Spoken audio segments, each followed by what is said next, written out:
Now, this sound orchestrated the dance between inmate and guards as they move through their daily routine. It is the sound of 3,000 pounds of metal being rolled back and forth.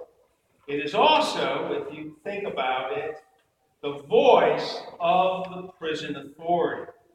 What do you think that this voice of the prison authority, what was it saying to the inmates incarcerated here?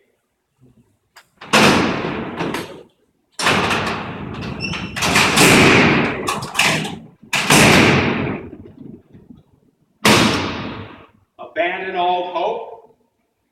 Now, to one former inmate, Bob Luke, he described it as the sound of doom and finality.